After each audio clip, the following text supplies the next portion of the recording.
यूं तो इतिहास में बहुत कुछ दफन है, लेकिन एक ऐसा स्तंभ या खंबा है जिस पर कभी कहीं बात नहीं की जाती। वो है हाथ काटरो खंब, या जिसे न्याय का स्तंभ भी कहा जाता है।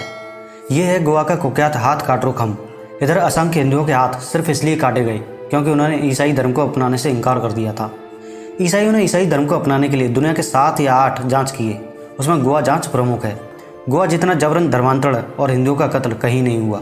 ज़्यादातर देशों ने धर्मांतरण को मान लिया था, लेकिन गोवा के ब्राह्मणों ने बलिदान देना पसंद किया, पर धर्मांतरण नहीं।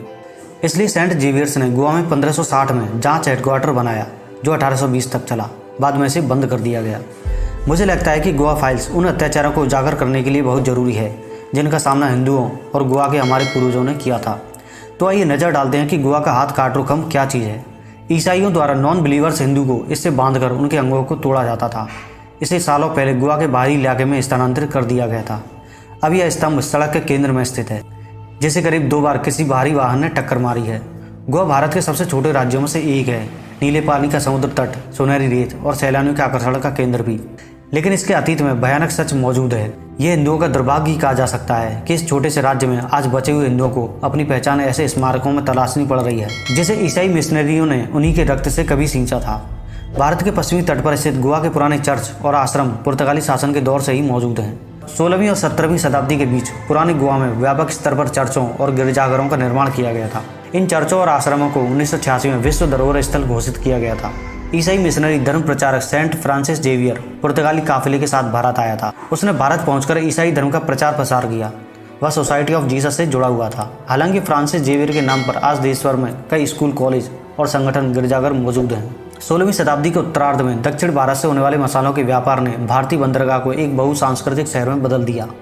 देखते ही देखते पुर्तगालियों ने खुद को यहाँ सत्ता में स्थापित कर लिया। पुर्तगालियों ने तय कर लिया था कि वहाँ के स्थानीय लोग भी अब उनके जैसी ही धार्मिक मान्यताओं का पालन करें।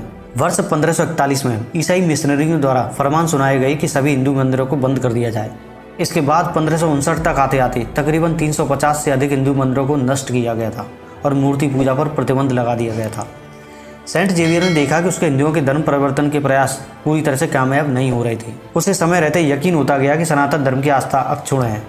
यदि वह मंदिरों को नष्ट करता है तो लोग घरों में ही मंदिर बना लेते हैं। उसने देखा कि लोगों को धारदार हथियारों से काटने, उनके हाथ और गर्दन रेतने और असीम यातनाएं देने के बाद भी सस्ती शराब और सनातन धर्म में लोग सनातन धर्म को ही चुनते और मौत को गले लगा लेते। निराश होकर जेवियर ने रोम के राजा को पत्र लिखा, जिसमें उसने हिंदुओं को एक अपवित्र जाति बताते हुए उन्हें झूठा और धोखेबाज लिखा। उसने कहा कि उनकी मूर्तियां काली, बदसूरत और डरावनी होने के साथ ही तेल की गंध से सनी हुई है।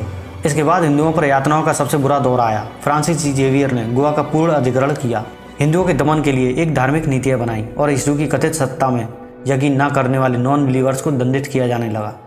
अक्टूबर 1560 तक आम जनता की जिंदा रहने और उनके मरने से लेकर उनके भाग्य का फैसला ईसाई प्रीस्ट यानी पुजारियों के हाथ में आ गया। यह आस्था की आड़ में आस्था का बेहद क्रूर और विभत्स अधिग्रहण था। लोगों को ईसाई बनाने के लिए बार-बार हिंदू विरोधी कानून लाए गए। धर्मांतरण के लिए लोगों को विश्वास के कार्य की प्रक्रिया से गुजरना होता था, जिसमें नृशंस यातनाएं दी जाने लगी। इसके लिए लोगों को रैंक पर खींचकर या सूली पर जलाया जाता था। बच्चों को उनके माता पिता के सामने अंग भंग किया जाता था और उनकी आंखें तब तक खुली रहती थी जब तक वे धर्म परिवर्तन के लिए सहमत नहीं होते थे। इस घटना के बारे में लिखने वाले इतिहासकारों को भी सख्त यातनाएं दी गई। उन्हें या तो गर्म तेल में डालकर जलाया जाता या फिर जेल भेज दिया जाता। ऐसे ही कुछ लेखकों में फिलिपोस सेसेस्ती, चार्ल्स देओल, क्लाउडियस बुकनान आदि के नाम शामिल हैं। इतिहास में पहली बार हिंदू भागकर बड़े स्तर पर प्रवास करने को मजबूर हो गए थे। स्थानीय भाषा में इस पेलो रेनहो नोवो को ही हाथ काटरो खंब कहा जाता है। इसका शाब्दिक अर्थ है ऐसा स्तंभ जहां हाथों को काटा जाता था। दुर्भाग्य ये है कि समकालीन स्मारकों के विपरीत यह स्तंभ आज भी एक संरक्षित स्मारक नहीं है।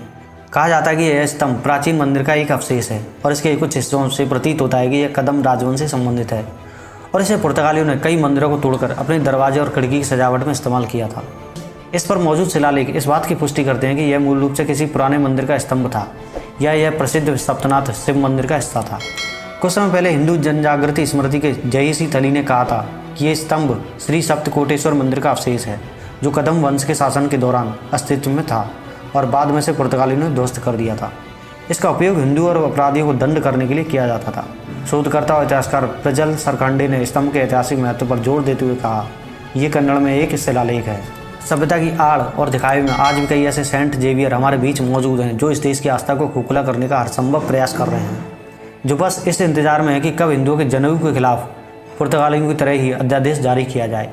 कब शास्त्रीय संगीत से लेकर भारतीय संस्कृति के विचार को ही ईसाई मिशनरियों के शासन की तरह प्रतिबंधित विषय बना दिया जाए। तो दोस्तों वीडियो कैसी लगी? वीडियो अच्छी लगी तो लाइक शेयर एंड सब्सक्राइब जरूर करना। तो जय हिंद, नमस्कार।